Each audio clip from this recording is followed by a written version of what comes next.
Hello everyone. நேத்தி social மீடியால ஃபுல்லா இருந்தது ராகுல் காந்தி பேசும்போது நிர்மலா சீதாராம் மூஞ்ச எப்படி மூடிட்டு இருந்தது தான்.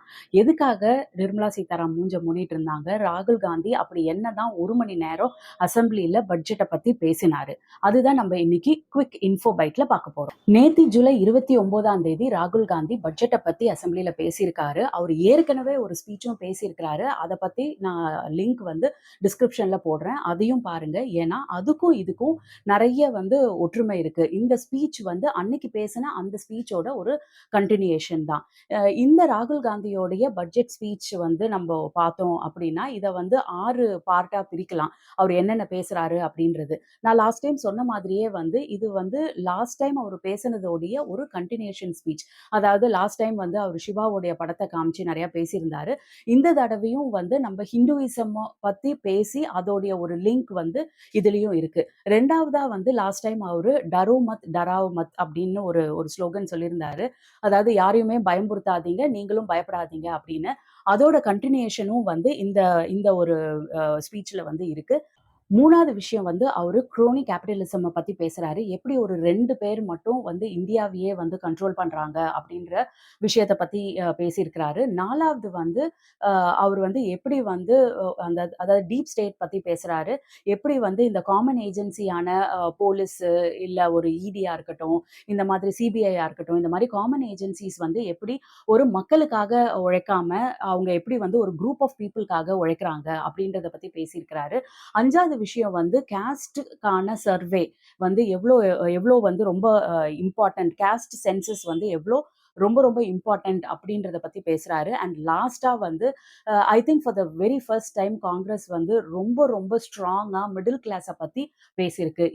இப்ப நம்ம ராகுல் காந்தி எத பத்தி பேசினாரு அப்படின்றத பார்க்கலாம். நான் ஆல்ரெடி சொன்ன மாதிரி ஹிந்துயிசத்த கனெக்ட் பண்ணி தான் நெறைய விஷயம் பேசினாரு.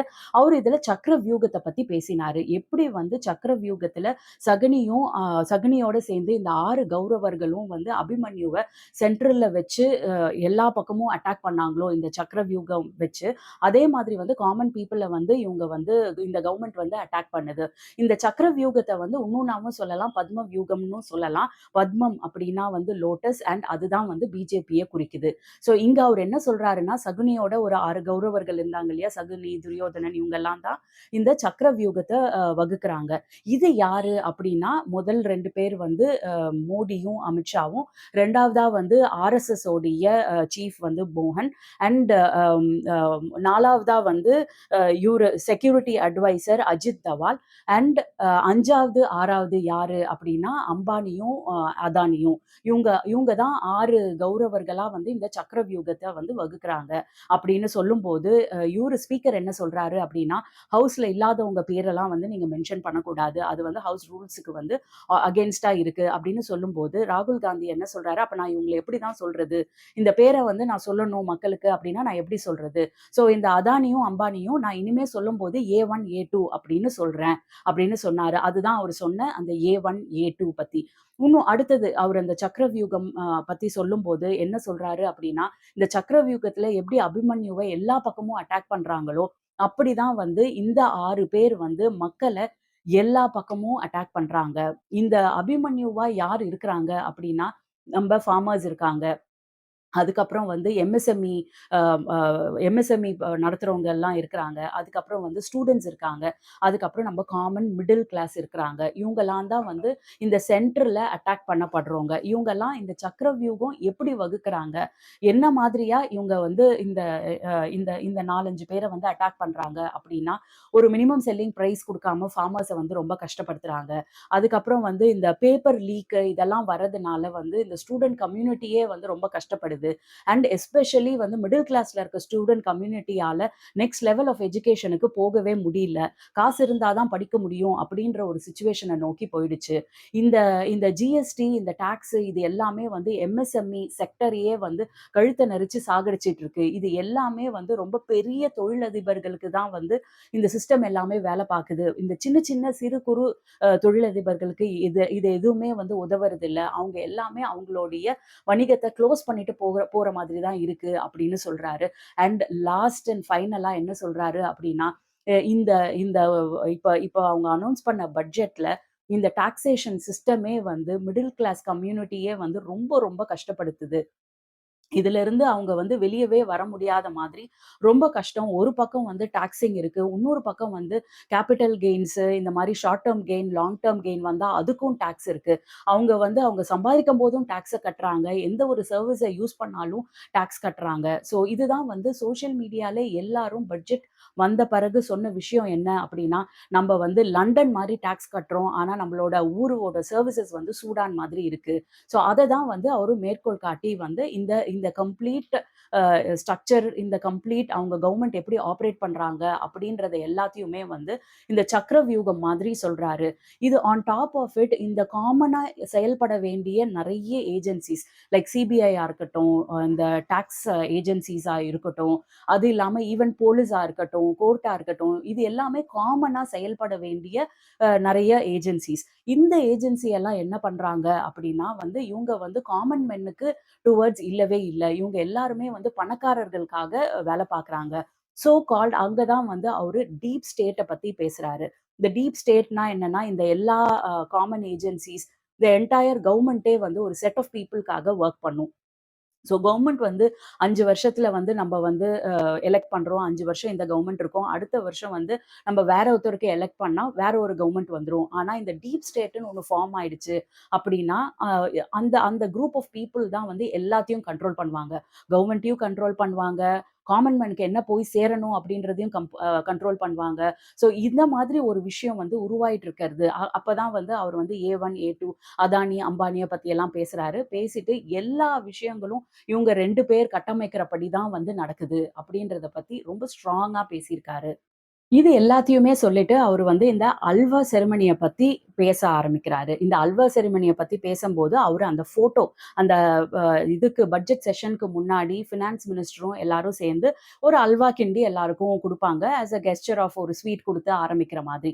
ஸோ அந்த ஃபோட்டோவ எடுத்து அந்த ஃபோட்டோவ வந்து காமிக்கிறாரு. அடிக்கடி அந்த ஃபோட்டோவ காமிக்கிறாரு. "இந்த பாருங்க அல்வா கிண்டியிருக்காங்க" அப்படின்னு சொல்லிட்டு. ஸோ அந்த ஃபோட்டோ காமிக்கும்போது தான் there was a lighter moment.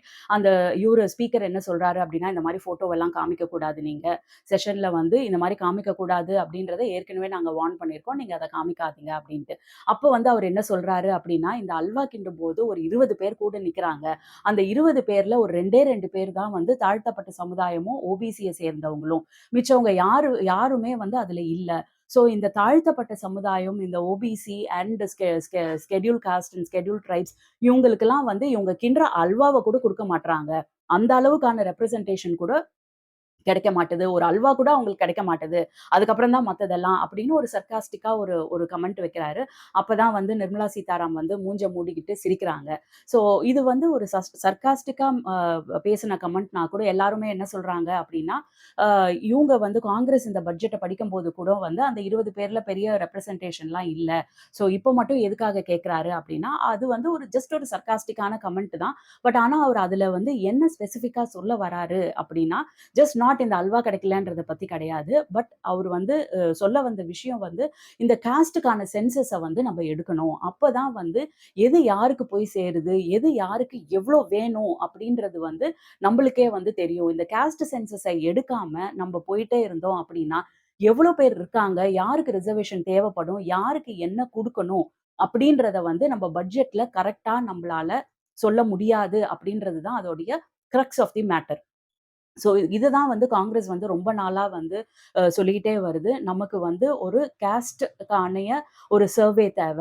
காஸ்ட்‌க்கான ஒரு சென்சஸ் தேவ அப்படின்னு சொல்லுது. ஸோ அத வந்து காங்கிரஸ் வந்து ரொம்ப ரெக்கமெண்ட் பண்றாங்க. ஏன்னா, அந்த சர்வே பண்ணா அப்படிதான். அந்த சர்வே பண்ணா தான் வந்து நம்ம யாருக்கு என்ன குடுக்கணும் அப்படின்றத நம்மளால கரெக்ட்டா நிர்ணயிக்க முடியும். அதுதான் வந்து அந்த ஃபோட்டோ காமிச்சு இந்த அல்வா கூட பிற்படுத்துற மக்களுக்கு வந்து கிடைக்கிறது கிடையாது. அப்புறம் தானே மத்ததெல்லாம் அப்படின்ற ஒரு சர்காஸ்டிக் ஸ்பீச். அதுதான் வந்து நேத்து எல்லாத்துலயும் வந்து போஸ்டர் பாயா வந்த மொமெண்ட். இவங்க நிர்மலா சீதாராம் மூஞ்ச மூடிட்டு இருக்கிறதும், ராகுல் காந்தி வந்து அந்த ஃபோட்டோ காமிச்சு பேசுறதும் வந்து அதுதான் அந்த போஸ்டர் பாய் மொமெண்ட்.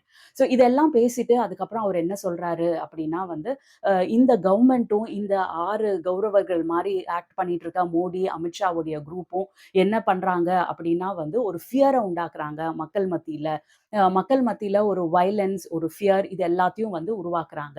ஆனா, இவங்கள யு அ அ அதுக்கு வந்து மேற்கோள் காட்டி என்ன சொல்றாரு அப்டின்னா, பட் ஹிந்துயிசம் வந்து ஃபியரையோ, பயத்தையோ ஒரு வயலன்ஸையோ உருவாக்குற ஒரு விஷயம் கிடையாது. அத பத்தினது கிடையாது ஹிந்துயிசம். ஹிந்துயிசம் எத பத்தி அப்டின்னா வந்து ஒரு லவ்வ பத்தி, எல்லாருக்கும் ஈக்குவல் அப்டின்றத பத்தி. இத பத்திலாம் பேசம்போது தான் வந்து அவரு "ஷிவ்ஜி கா பராத்" அப்டின்ற விஷயத்த பத்தியும் பேசுறாரு. ஷிவ்ஜினா யாருன்னா நம்ம சிவன் கடவுள் தான் வந்து ஷிவ்ஜி. பராத்னா வந்து ஒரு ப்ரொசஷன். இது எத பத்தி குறிக்க குறுக் அ இத எத பத்தி வந்து சொல்லுது அப்டின்னா வந்து நம்ம சிவனுக்கும், பார்வதிக்கும் கல்யாணம் நடந்தம்போது ஒரு ப்ரொசஷன் போது. அந்த ப்ரொசஷன்ல வந்து யாரெல்லாம் பங்கேற்த்தாங்க? யாரெல்லாம் வந்தாங்க அப்டின்னா, ஒரு தேவர், முனிவர்ல ஆரம்பிச்சு, ஐம்பூதங்களும் வந்துச்சு. அது இல்லாம வந்து ஒரு சிறு சிறு ஜீவன்கள், அனிமல்ஸ் உலகுல இருக்கிற எல்லா சிறிய ஜீவன்ல இருந்து பெரிய விஷயம் வரைக்கும், ஐம்பூதங்கள் வரைக்கும் எல்லாருமே வந்து ஒரு லவ்வோட, ஒரு யூனிட்டியோட வந்து சிவனுக்காக இந்த கல்யாணத்துக்கு வந்தாங்க. அண்ட் எப்படி சிவன் வந்து இவங்க எல்லாரையும் ஒரு ஈக்குவலா மதிச்சு, எல்லாருக்கும் குடுக்க வேண்டிய மரியாதைய வந்து குடுத்தாரு. அப்படின்றது தான் வந்து இந்த ஷிவ்ஜி கா பராத் அப்படின்ற ஒரு விஷயம். ஸோ ஃபைனலா வந்து இவரு என்ன சொல்றாரு, இந்த ஷிவ்ஜி கா பராத் வந்து என்ன சிம்பலைஸ் பண்ணுது அப்படின்னா வந்து, இது வந்து ஒரு டுகெதர்னெஸ்ஸ சிம்பலைஸ் பண்ணுது. அதாவது சமூகத்துல வந்து எவ்ளோ மக்கள் கீழ இருந்தாலும் சரி, மேல இருந்தாலும் சரி, எப்படி வந்து கடவுள் மாதிரி இருக்கிற ஒருத்தர வந்து இவங்க எல்லாரையும் ஒரு டுகெதர்னெஸ்ஸோட பார்க்கணும். அது இல்லாம இன்னொரு ரொம்ப இம்பார்ட்டன்ட்டான விஷயத்த என்ன சொல்லுது அப்படின்னா, balance of energy in the universe. So இவங்க எல்லாருமே ஒண்ணு கூடுனா, ஒரு லவ்வோட ஒண்ணு கூடுனா, there is a balance of energy. So அப்பதான் வந்து ஒரு பேலன்ஸ் ஆஃப் எனர்ஜி கிடைக்கும் அப்படின்றத பத்தி பேசுறாரு. ஸோ இதெல்லாம் சொல்லிட்டு அவர் ஃபைனலா என்ன சொல்றாரு அப்படின்னா, இந்த ஷிவ்ஜி கா பராத் அப்படின்றது தான் வந்து நம்மளுடைய மக்கள். எவ்வளோ ஏற்ற தாழ்வுகள் இருந்தாலும், இந்த மக்கள் வந்து நெனச்சாங்க அப்படின்னா, ஒரு லவ்வோட வெளிய வந்தாங்க அப்படின்னா, இந்த சக்கரவியூகத்த ரொம்ப ஈஸியா உடைச்சிட முடியும் அப்படின்றது தான் வந்து இதோடைய crux of the story. So இந்த ஷிவ்ஜி கா பரத் தான் வந்து லவ்வ சிம்பலைஸ் பண்ணுது. சக்கரவியூகம் தான் வந்து ஹேட்ரட சிம்பலைஸ் பண்ணுது. அதாவது இந்த 6 கௌரவங்கள பத்தி சிம்பலைஸ் பண்ணுது. ஸோ மக்கள் வந்து ஒரு லவ்வோட வெளிய வரும் பட்சத்துல இந்த ஹேட்ரட தகர்த்து எறிஞ்சிட்டு ஒரு ஈக்குவல் சொசைட்டிய உருவாக்க முடியும். இவங்க தான் முக்கியம், இவங்க முக்கியம் இல்ல அப்படின்றத தாண்டி எல்லாருக்கும் எல்லாமே கிடைக்கணும் அப்படின்ற விஷயத்த பத்தி தான் அவரு இந்த இதுல பேசியிருக்கிறாரு. இது எல்லாத்த பத்தியும் பேசிட்டு கடைசியா ஒரு விஷயம் என்ன சொல்றாரு அப்படின்னா வந்து, "இவ்ளோ நாள் வந்து இந்த மிடில் கிளாஸ் உங்ககிட்ட ஏதோ ஒரு விஷயத்த எதிர்பார்த்து உங்களுக்கு ஓட்டு போட்டுட்டே இருந்திருக்கிறாங்க.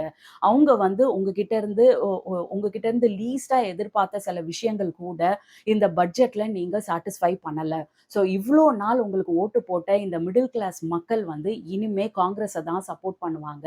அப்படின்னு சொல்லி முடிச்சிருக்கிறாரு. ஸோ இதுதான் வந்து நேத்தி ஜூலை 29 ராகுல் காந்தி பேசின எக்ஸாக்ட்டான விஷயம். இதுல பொலிட்டிக்கலா நான் வந்து யாரோட ஸ்டாண்டையும் எடுக்கல. இவங்களோட ஸ்டாண்டையும் எடுக்கல. பிஜேபியோட ஸ்டாண்டையும் எடுக்கல. இது அவர் என்ன பேசினாரோ, பேசினபடி சொல்லியிருக்கேன். ஏன்னா நெறைய பேருக்கு நம்ம ஊர்ல வந்து இந்த ஷிவ்ஜி கா பரத்னா என்ன அப்படின்னு தெரியல. அது எத சிம்பலைஸ் பண்றதுன்னு தெரியல. ஸோ அத பத்தியெல்லாம் அது என்ன அப்படின்றத சொல்லி, எப்படி வந்து இந்த சக்கரவியூகத்த இந்த ஷிவ்ஜி கா பரத் அப்படின்ற ஒரு விஷயம் வந்து அட்டாக் பண்ணி, எப்படி வந்து ஒரு லவ், பீஸ் அண்ட் ஒரு ஈக்குவல் சொசைட்டிய நம்ம வந்து டெவலப் பண்ணுவோம் அப்படின்றது தான் இதோடைய complete moral of the story. Bye for now.